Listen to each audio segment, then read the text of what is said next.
શ્રાવણ મહિનાના સોમવારે વ્રતમાં ફરાળમાં ખાઈ શકો તેવી આજ આપણે ફરાળી થાળી તૈયાર કરીશું. એ પણ એટલી હેલ્ધી કે વાત ના પૂછો. એકદમ ફટાફટ તૈયાર થશે, બિના ઝંઝટ તૈયાર થશે અને એ પણ તેલ વગર તૈયાર થશે.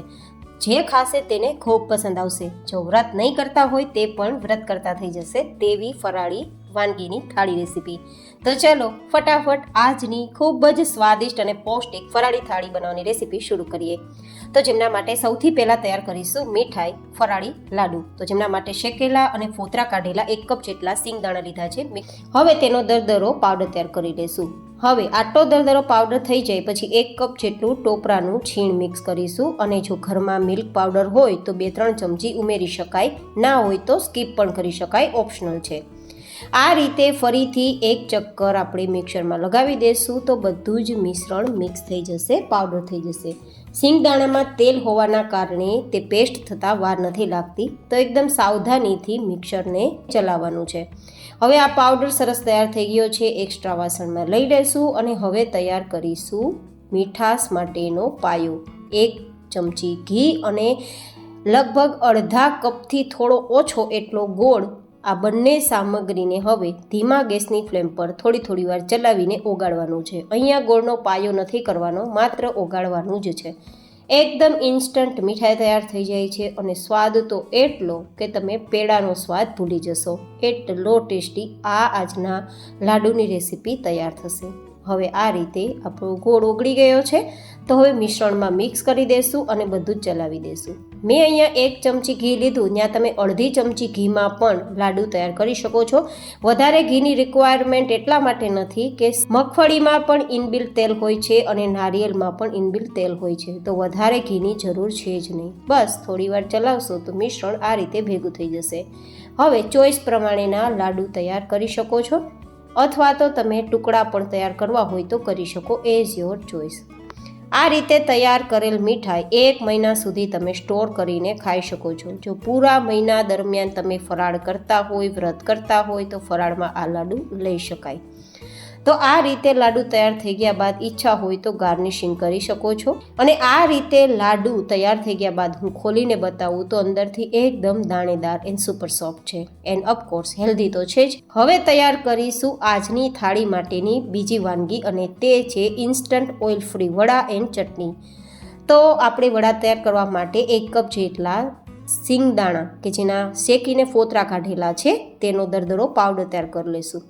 વધારે ફાઇન પાવડરની દરદરો કરવાનો છે. હવે તેને સાઈડમાં લઈ લઈશું અને તે જ મિક્સર જારમાં થોડા લીલા ધાણા, ફુદીનાના પત્તા 4-5, 1-2 નંગ મરચાંના ટુકડા અને 1-2 ઇંચ આદુનો ટુકડો, 2 ચમચી શિંગદાણા કાચા જે હોય તે અને અડધી ચમચી ખાંડ મીઠાશ માટે. જો કે ના પસંદ હોય તો સ્કીપ કરી શકો. થોડું જીરું, સ્વાદ પ્રમાણે સેંધા નમક અને 1 નંગ લીંબુનો રસ. અહીંયા ખટાશ મીઠાશ તમારા ટેસ્ટ પ્રમાણે ઉમેરી શકાય. હવે આ રીતે ગ્રાઇન્ડ કરી લઈશું. મેં પાણીના ઉપયોગ વગર ગ્રાઇન્ડ કર્યું છે કારણ કે મારે અધકચરી ચટણી તૈયાર કરવી હતી. તો હવે તેને આપણે બીજા વાસણમાં લઈ લઈશું. હવે આપણે તૈયાર કરીશું ઇન્સ્ટન્ટ ઓઇલ ફ્રી વડા. તો જેમના માટે મેં લીધા છે સાબુદાણા જે પલાળેલા છે.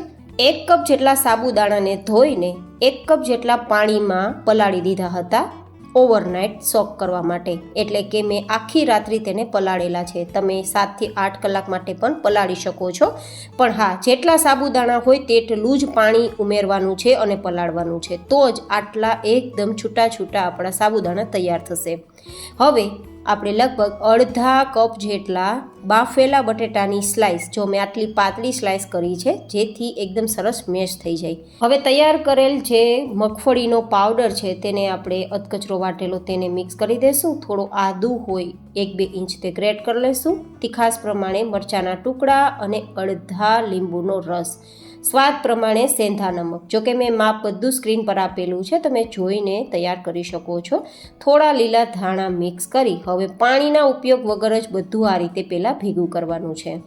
અને એકવાર ભેગું થઈ ગયા બાદ હવે તેને તમે વડાનો શેપ આપી શકો છો. અહીંયા ખાસ ધ્યાન રાખવાનું છે, બટેટા બાફેલા હોય છતાં પણ તેમાં પાણી ના હોય તે જોવાનું, બિલકુલ ગરમ ના હોય તે પણ જોવાનું, જેથી આ જે આપણું બેઝ તૈયાર થયું છે તે ઢીલું ના થાય. આ રીતે આરામથી તમે વડું તૈયાર કરી શકો તેવું બને તેના માટે. તો આ રીતે બધી જ આપણે વડા તૈયાર કરી લઈશું. આટલા મેં વડા તૈયાર કર્યા છે અને આજની આ થાળી રેસીપી 4-5 વ્યક્તિને થઈ શકે તેટલી તૈયાર થાય છે. તો હવે આપણે આને તળવાના નથી પણ તેને શેકવાના છે.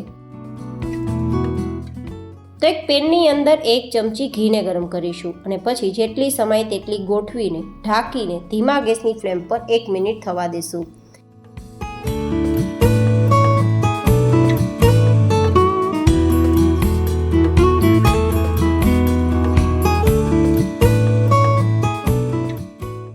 નીચેની સરફેસ 1 મિનિટ પછી સરસ ક્રન્ચી થઈ ગઈ છે, જે તમે જોઈ શકો છો. તો આ રીતે તેને ટર્ન કરી દેશું. મતલબ હવે નીચેની સરફેસ પણ થોડી ગોલ્ડન કલર પર આવે ત્યાં સુધી ધીમા ગેસની ફ્લેમ પર થવા દેશું. તો ફરીથી 1 મિનિટ પછી આપણે ચેક કરવાનું છે. જો નીચેની સરફેસ પણ ગોલ્ડન થઈ ગઈ હોય, ગોલ્ડન કેટલી કરવી એ તમારા પર ડિપેન્ડ છે. બહુ વધારે ગોલ્ડન કરવી હોય તો 2-3 મિનિટ સુધી તમારે કૂક કરવાનું, અને આટલી ઓછી ગોલ્ડન કરવી હોય તો બસ બંને સાઈડ 1-1 મિનિટ માટે તમારે શેકવાની. તો ઉપરથી હલકી ક્રન્ચી અને અંદરથી ખાવામાં સોફ્ટ આપણા વડા તૈયાર થશે. જો કે આને તળિયા વગર આ રીતે શેકીને ખાશો તો પણ ખૂબ મજા આવશે. હવે વડા અને ચટણી તો તૈયાર થઈ ગયા. તો હવે તૈયાર કરીશું મસાલા મખાના, જે તમે વેફરની જગ્યાએ ખાઈ શકો છો. વેફર તળેલી હોય છે તો હેલ્થ કોન્શિયસ લોકો માટે મખાના બેસ્ટ રહેશે. તો બસ અડધી ચમચી ઘી ગરમ કરી તેમાં 1 કપ જેટલા મખાના અને ચપટીક જેટલું સેંધા નમક મિક્સ કરી અને આ રીતે ચલાવશું તો આપણા મખાના એકદમ ક્રિસ્પી થઈ જશે. મખાના જનરલી પોપકોર્નની જેમ સોફ્ટ હોય છે, જેથી તેને ક્રિસ્પી કરવા માટે શેકવા જરૂરી છે.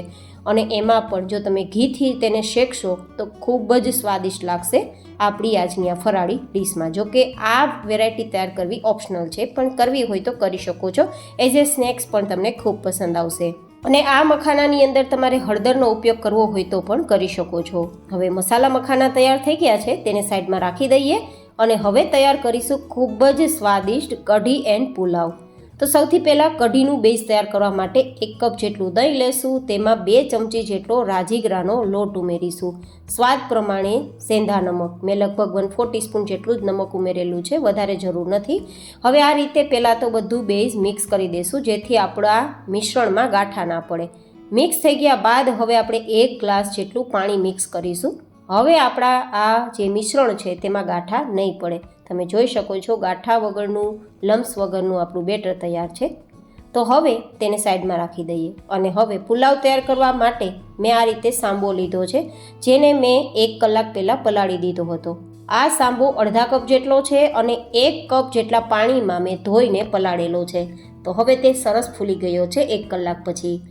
તો હવે સૌથી પહેલાં આપણે પુલાવ તૈયાર કરીએ. તો 1 ચમચી ઘી ગરમ કરીશું. તેમાં જીરું, લીલા મરચાં અને થોડો આદુનો ટુકડો લગભગ 1 ઇંચ જેટલો ગ્રેટ કરી લેશું. અને પછી જે પલાળેલો સાંબો છે તેને પાણી સાથે જ ઉમેરી દઈશું. અહીંયા જેટલો સાંબો હોય તેનું 2 ગણું પાણી લેવાનું છે અને પછી તે પુલાવ તૈયાર કરવા માટે ઉમેરવાનું છે. આ રીતે એકવાર ચલાવી દઈશું. અને વધારે સારા ટેસ્ટ માટે મેં મગફળીના દાણા ઉમેરેલા છે, જે શેકેલા છે અને ફોતરી કાઢેલા છે. આ રીતે હવે ચલાવી અને ઢાંકીને 5 મિનિટ માટે એકદમ ધીમા ગેસની ફ્લેમ પર થવા દેશું.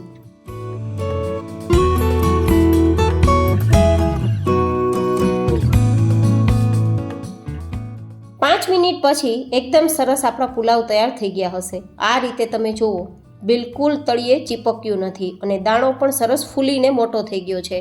તેમ છતાં એકદમ ખીચડી જેવા મેશી દાણા નથી થયા, જે હું તમને બતાવું. આ રીતે દાણો હાથમાં લઈએ ને તો સાંબાનો દાણો દેખાય છે, પણ હાથથી મસળતા ખીચડીની જેમ મસળાઈ જાય છે. મતલબ આપણો પુલાવ પરફેક્ટ તૈયાર થયો છે. તો હવે તેને નીચે લઈને ઠંડો કરી લેશું. જેમ ઠંડો થશે તેમ છૂટા છૂટા દાણા તૈયાર થશે, જેવી રીતે ચોખાના દાણા હોય તેવી જ રીતે. પણ પરફેક્ટ ઠંડો કરવો જરૂરી છે. તો હવે પુલાવ તૈયાર થઈ ગયો છે. હવે કઢી તૈયાર કરીએ. તો ફરીથી એક કડાઈમાં 1 ચમચી ઘી ગરમ કરીશું. તેમાં આપણે જીરું, સૂકા લાલ મરચાં, મીઠો લીમડો, લીલા મરચાં અને થોડો આદુનો ટુકડો ગ્રેટ કરીને ઉમેરી દેશું. અહીંયા જે કોઈ પણ સામગ્રી તમે ફરાળમાં ના લેતા હોય તેને તમારે સ્કીપ કરવાની રહેશે. આ રીતે થોડીવાર સાતળ્યા બાદ હવે આપણું જે બેટર છે, કઢીનું બેટર, તે આમાં મિક્સ કરવાનું છે અને ગેસની ફ્લેમ એકદમ ધીમી રાખીને ફટાફટ ચલાવવાનું છે, નહીં તો દહીં આમાં હોવાથી ફાટી શકે છે. તો હવે સ્વાદ પ્રમાણે સેંધા નમક અને ખટાશ હોવાના કારણે 1 ચમચી ગોળ મિક્સ કરી દઈશું, જેથી આપણું દહીં થોડું ખાટું હોવાના કારણે કઢી ખાટી ના થાય તેના માટે. જો કે ખાટી કઢી પસંદ હોય તો ગોળ ઉમેરવાની જરૂર નથી. હવે તેને ઢાંકી દેશું અને 5 મિનિટ માટે ઉકાળી લેશું. 5 મિનિટ પછી આપણી કઢી પણ તૈયાર છે. એટલું આપને હલકું ફૂલકું ફીલ થાય છે કે જમ્યા પછી પણ પેટ ફૂલતું નથી અને આપને હેવી થતું નથી. તો કઢી પણ તૈયાર છે. તો આપણી પ્લેટ સર્વ કરી લઈએ. લાડુ છે, પુલાવ, કઢી, ચટણી, મખાના એન્ડ આપણા વડા. તો આજની ઇન્ટરેસ્ટિંગ રેસીપી તમને કેવી લાગી એ કોમેન્ટમાં જરૂર બતાવજો. ફરી વળીશું એક નવી જ હેલ્ધી રેસીપી સાથે. ત્યાં સુધી stay healthy and stay happy.